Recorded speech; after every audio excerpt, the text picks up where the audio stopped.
guess I just have it in my being. I love to volunteer.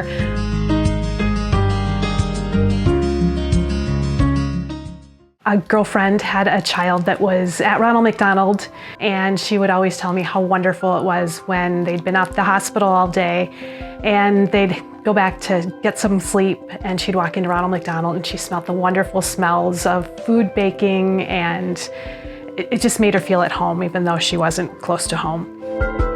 About 5 years ago, I was looking for somewhere to volunteer, and she said, "Why don't you go to Ronald McDonald?" And so I reached out to Ronald McDonald because she had had such a good experience there, and reached out to them, and they said, "By all means, come in." And when I got here, they said, "What would you like to do?" I thought, boy, this is going to be a long shot, but I like to bake, so if there's any chance I could bake. And they said, "Absolutely, where would you like to bake at?" So I said, "Well, I'm close to St. Paul Children's. Is there any chance there?" I ended up baking on Wednesdays. They called it Baking with Betsy. And I would go in and make 2 different kinds of bars or cookies, package them up in little packages, and send them off to the hospital with the parents and the families. Unfortunately, COVID struck, and I couldn't do that after a couple of years. So then I was at home for about a year and a half, and Ronald McDonald gave me a call back and said, "Really would like you to come back." So I said, "That's great, I'm ready." They said, "However, we need you at our main location on Oak Street." About 2 years ago, my son started and he joined us. Mitchell is our oldest son, and he was diagnosed at 3 with autism. So Mitchell's graduated from high school. He's gone to additional education and is in the process of looking for a job. Well, after the first time, he was full force go, and he absolutely loves it. This is his happy place on Tuesdays. He loves to come down here and help, and he loves the responsibilities, he loves the independence. The disability is not holding him back here at Ronald McDonald, and he absolutely adores the kids, the families, the employees, the volunteers.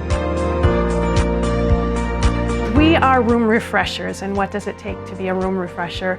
We get here in the morning, we check in and do a little visiting and find out what's happened over the last week.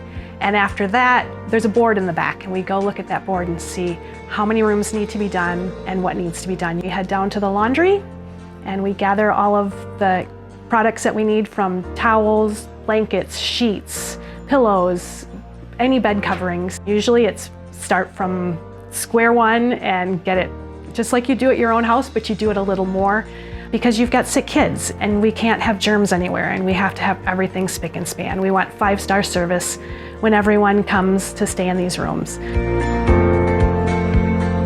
A couple times I've walked into a room and there's been notes that the families have left, and they said thank you for the room and for the stay, and it's amazing down here, and that these people can make this just their home when they're down here, and they're welcome to anything, and there's always food available for them, there's toiletries available for them, there's entertainment, there's quiet time, there's book reading, there's so many things, there's school for the kids. There's just always something so that they can feel comfortable when they're not at home. It just makes me feel so good to come down here and relieve all these families of this extra work that they don't have to do, so they can take that time and they can be with their kiddos over at the hospital, or they can just have quiet time with the other kids that aren't at the hospital in their room. And it makes me feel so good to be able to give back in that way.